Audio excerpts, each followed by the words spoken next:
So I'm just sitting here on this beach, just trying to figure out why my coach doesn't want to coach anymore. Trying to figure out why Mark Cuban wants to build a casino in an arena when he needs to focus on getting Luka some help. Like, there's so many things to go over. I don't know where to start, but today we're going to talk about the key moments, performances, and the vibes of the last 10 games of the damn Mavericks here on TGK TV.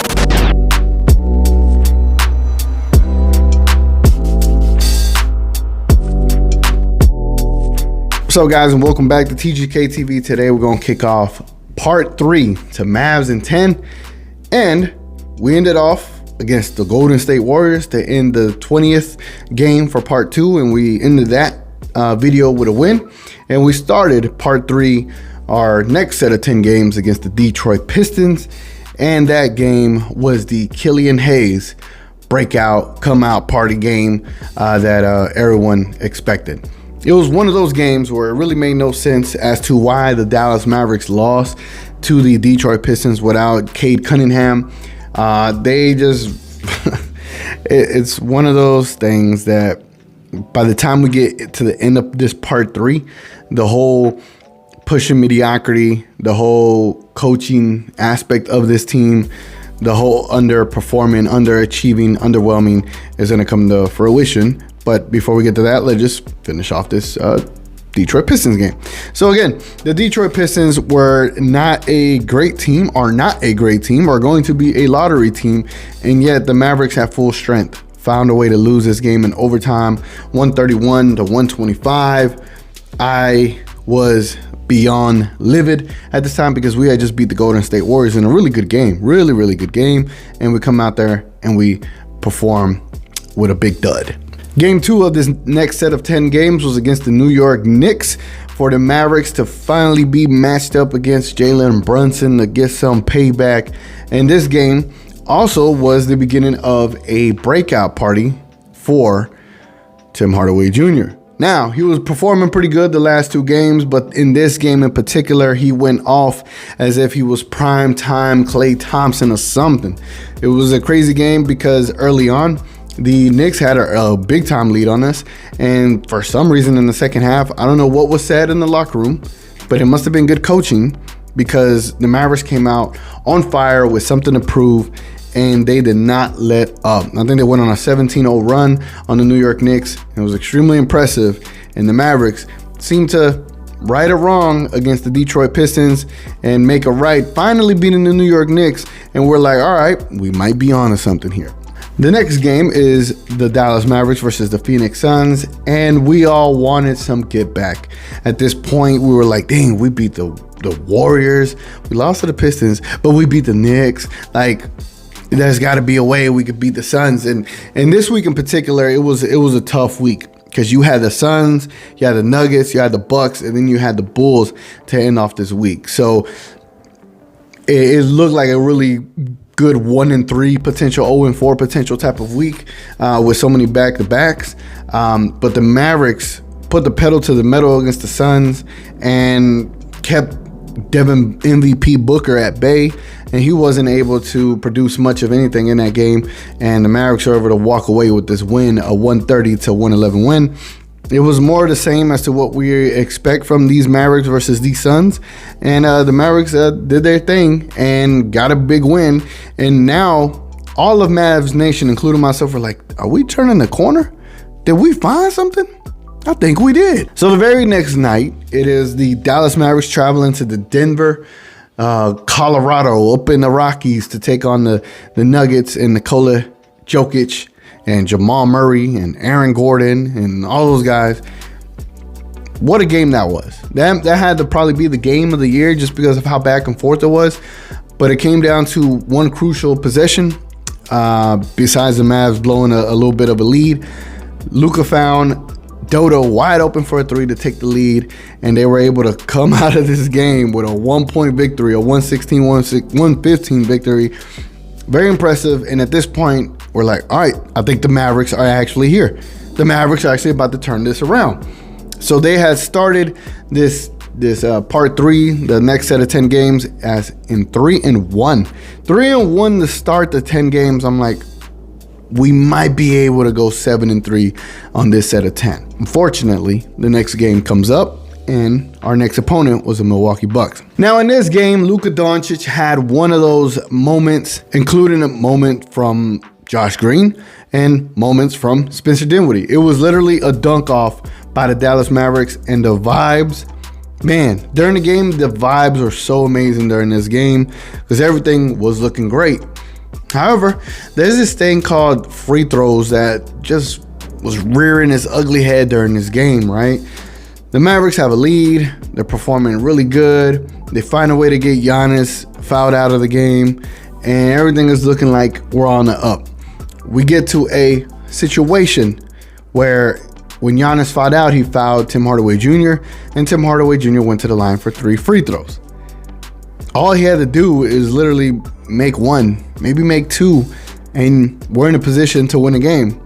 Instead, he missed all 3. And then later on in the game, Dorian Finney-Smith has an opportunity, 2 free throws, to at least make 1 to send it to overtime, or make 2 so we can get a win. Got nothing.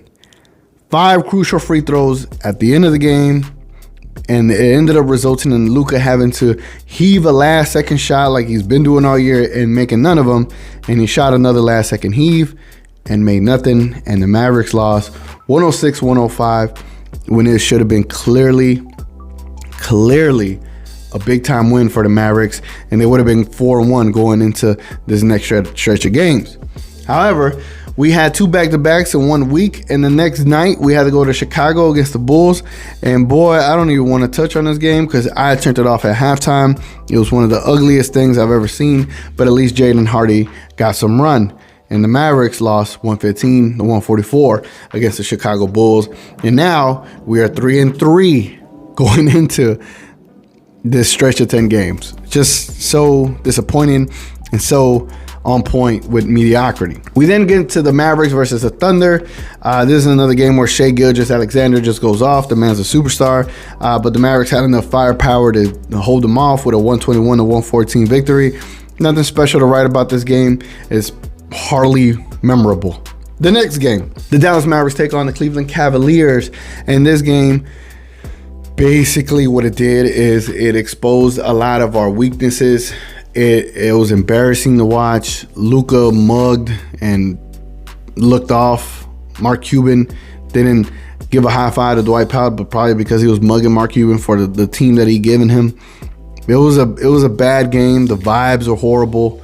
And it reminded me of how Luka was so upset at the end of the Milwaukee Bucks game when he missed a shot. He literally just threw his arms as if he just can't do much more to help our team win. And in his game, he really wasn't himself. He was not holding up his end of the bargain as far as his capabilities are concerned. And we just laid a massive dud. We got our ass whooped from beginning to end in this game. And I think it woke up.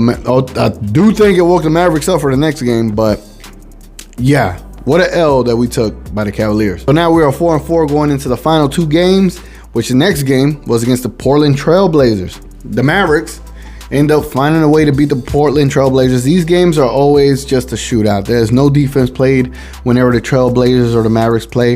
And this was a complete barn burner of a game, but it was quite a bit of a blowout as well. Luka got to take the 4th quarter off, and we're like, damn, okay. We found out we got to win against a quality opponent. Like, yeah, we might get, some traction going on here. And this is on the front end of a back-to-back. But you got a blowout win, so your team should have been ready to go the next night. We roll into the next night. It's the Mavericks versus the Cleveland Cavaliers in a rematch as to what happened earlier in the week. There's no Luka Doncic. There's no Spencer Dinwiddie. Maxi Kleber has an injury. Dwight Powell has an injury. And they are all out, including Josh Green still with an elbow injury. So you have 5 players that are out. So that leaves you with Kemba, Tim Hardaway Jr., Reggie Bullock, Dorian Finney-Smith, and Christian Wood to basically hold the fort down and carry the load. And boy, did those players ever play 40 minutes plus. and they took the Cavaliers to overtime, where they ended up losing 99-100. And this game was, the reason they lost this game was solely due to bad coaching towards the end. But Kemba Walker's 32-point performance was something amazing to see, because you were able to see Cardiac Kemba come alive for the Mavericks. And now you have a little glimmer of hope of like, okay, Christian Wood could hold his own as a starter. Kemba Walker can provide something. And now when you bring back Luka, Spencer Dinwiddie, Josh Green, Dwight Powell, who knows how long Maxi Kleber's out, Kemba being your third option, ball handler option, is a really good option. Josh Green coming back, it's going to be a really good addition. And hopefully Christian Wood can remain as a starter to play with Luka, because when you saw Luka and Christian Wood in the game against the Trailblazers, they both had over 30 points. And that was the first time two players on the Dallas Mavericks had over 30 points since the Mexico games a couple years ago. So yeah, guys, that does it for the Mavs in 10 Part 3. It was more of mediocrity at its finest when it comes to the Dallas Mavericks. I don't know how else we are going to be successful this year if we don't turn it around with better coaching and overall better players. So the next set of 10 games are as follows. The Mavericks will have a back-to-back, not back-to-back nights, but a back-and-back against the Minnesota Timberwolves. Then they take on the Houston Rockets in Houston on December 23rd. And they come back home to take on the AD-less Los Angeles Lakers on Christmas Day. They take on the New York Knicks on the 27th. And then they face the Rockets again in Dallas. And then they take on the Spurs on the 31st, which I will be at that game. If you are a Mavericks fan and you stay in San Antonio, or you're a San Antonio fan that watches my channel for some reason and y'all want to link up, let me know. I will be at that game. How many games is this? 1, 2, 3, 4, 5, 6, 7. So 3 more. So to start the new year in 2023, the Mavericks start the year against the Los Angeles Rockets, the Houston Rockets in Houston again. And then the Mavericks face off against the Boston Celtics in Dallas on January 5th. And then to end Part 4, or to start Part 4, the next set of 10 games, it will end against the New Orleans Pelicans on January 7th in Dallas. I will have a video coming out, and that'll be Part 4. These next set of 10 games are very important ones. I look at the Timberwolves as a team we should be able to beat. Hopefully we could go 2-0 in Minnesota. Then the Rockets. Hopefully we could beat the Rockets in Houston. And then the Lakers, hopefully we can beat the Lakers at home. That puts us at 4-0. Then we take on the Knicks again.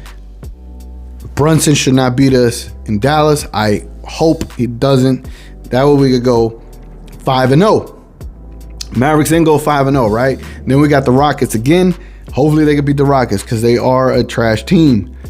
6-0. Then you got the Spurs. Hopefully beat the Spurs, because I'm going to be there and they're a trash team. 7-0. You got the Rockets again. Gotta beat them. 8-0. Then the Celtics, they deserve some get back. We need to get our get back. We need to get our win back. I don't see us beating them, but I hope we would. So we go 9-0. That'll be 9 in a row, right? And then we face the Pelicans, which we'll probably lose because they are just a really good team. But I think best case scenario would be 8-2 for this Mavericks, and probably the likely scenario will be 5-5 for these Dallas Mavericks. So we're 15-15, man. Nothing has changed literally since game 1. Nothing has changed when it comes to this team, and especially Jason Kidd. Hopefully these next set of 10 games present something better, present some level of improvement for this team. I don't know what we could do, but the bright spots have been Jaden Hardy's limited minutes that he has been getting. It's been pretty good. Kemba Walker has shown to be someone that can help this team, and hopefully Christian Wood can become the starter and exclusively play with Luka on that basketball floor. Anyway, guys, been your boy TGK. Let me know what you think in the comments below. I'm gonna catch y'all on the next one.